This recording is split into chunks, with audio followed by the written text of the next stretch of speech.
Good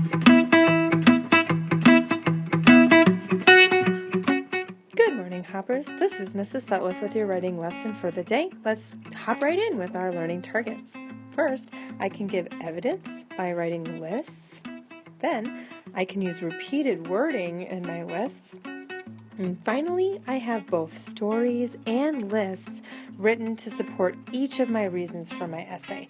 Today, you're going to build paragraphs for each of your bullets, which are your reasons, and make sure you have lists and stories for both. All right, let's hop right in. Okay, writers, today I want to teach you that just as a builder builds with boards and lumber and window panes too, so too do writers build, but not only with stories, but with other stuff as well. Lists are one of the most important materials that writers use when building essays. Let's study a piece of writing where lists as well as stories support one of the reasons in an essay. This is an example essay in your purple booklet. My thesis was My Mother Sutliff is special to me. One of my reasons is that she taught me to make food for people. So here's an example of how I could tell a story about one time versus a list. Let's read the story first. My mother Sutliff taught me to make food for people. Every time a holiday comes, we always go over to her house to eat. Last year, we had fondue at her house for Christmas. Fondue is bread and melted cheese and steak that we cooked ourselves right at the table. It was fun and yummy. Will you teach me to make fondue? I asked her, and of course she said yes. So that's an example of using a mini story to give evidence for one reason why my mother Sutliff is special to me. Here's the list that I use as evidence for the same reason that she taught me to make food for people. Okay, my mother Sutliff taught me to make food for people.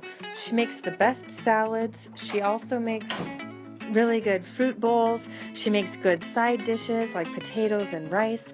She especially makes the best desserts like pumpkin pie and raspberry tarts, but she is most famous for making fondue at Christmas time.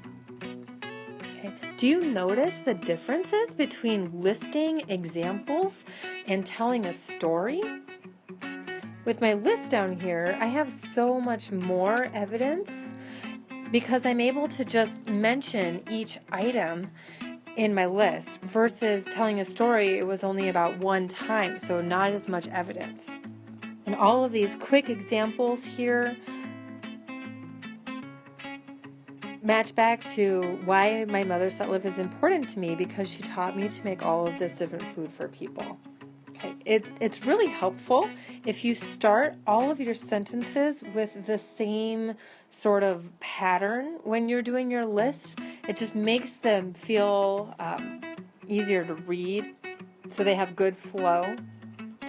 So we're all going to try this with my essay about video games, and I'm hoping you can help me use this technique to make a list. Okay, so hopefully you remember my video games are cool box that I made, and my bullets, video games are cool because they are fun, video games are cool because they are interactive, and video games are cool because of the different kinds. I already have one paragraph for my video game essay, and I'm wondering, did I write a story or did I write a list? Let's read and find out. Video games are cool because they are fun. I have a story about this. For my birthday, I invited all my friends over for a video game party. We all took turns playing Super Smash Brothers together. 4 at a time, we played little competitions, and I even won one of them. It was great to get all my friends together. That is why I think video games are fun. Okay, so this is just a review that when you're making a story, yep, this was a story, you probably figured that out. You want to introduce that you have a story with some sort of an introduction sentence, like I have a story about this, and then you want to end with tying it back to what the point you were trying to make, which is why the video games are fun. Okay, so I used the sentence, that is why I think video games are fun. With your stories, this is a really good structure to have. But we're trying to make a list. So really quickly in my notebook, I just jotted down a list of the different kinds of video games that I could think of. And I came up with 4, and I thought, okay, that's good enough. I can write my sentences using this list. So that's something that you can do today. You can just really quickly in your notebook jot down. Notice I didn't use sentences. I just really quickly listed the different kinds, okay? That's where the list comes in. But when you write it, you have to write it in sentences. So check out how I did that.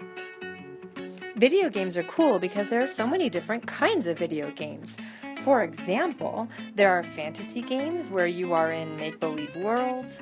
Another type of game is action and adventure games.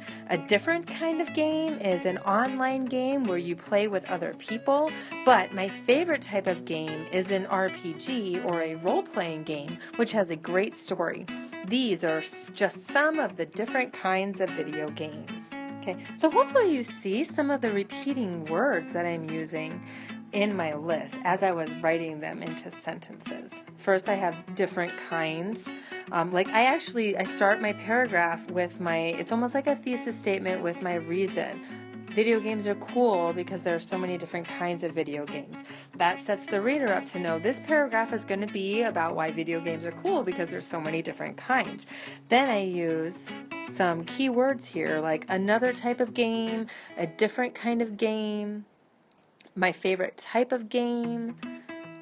These are just some of the different kinds of video games. So there's some repeating words in there that really help glue my list together, and it makes my sentences longer and easier to read, and it makes my lists more like proper sentences. That's important.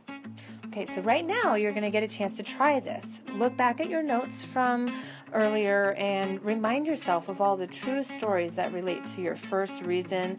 In a minute, you'll repeat that reason in your head and then try listing 2 of your stories as examples, making them into lists instead of stories, okay? You'll create your list. You can do that jot in your notebook really fast, okay? Remember to make sure to use precise words and make sure that your examples match your reason.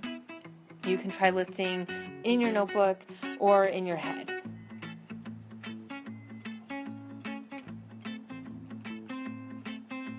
Okay. Then you're going to type your evidence. Remember, each reason gets its own paragraph, and each item on your list should get 1 sentence. Okay, so most of us should already have a story for each of the reasons that you're writing about. You might only have 1 story for 1 reason. That's okay. But today I want you to make lists to support those same reasons that you're using. Even if that means that some of your folders, some of your paragraphs won't have anything, while others are going to start to get really full. Eventually we'll get lists and stories for each of our paragraphs. So if you finish your first paragraph, you can move on to another one. Okay, let's fill up our paragraphs with a variety of evidence, more stories, more lists, other things that you think of as well. Later, you can always choose which ones to keep and which ones to delete, but today I want you to just type, no deleting anything. Right now, we're just sort of adding to our drafts. Keep everything on the OneDrive. All right, that's your assignment for today. Go ahead and hop to it and happy writing.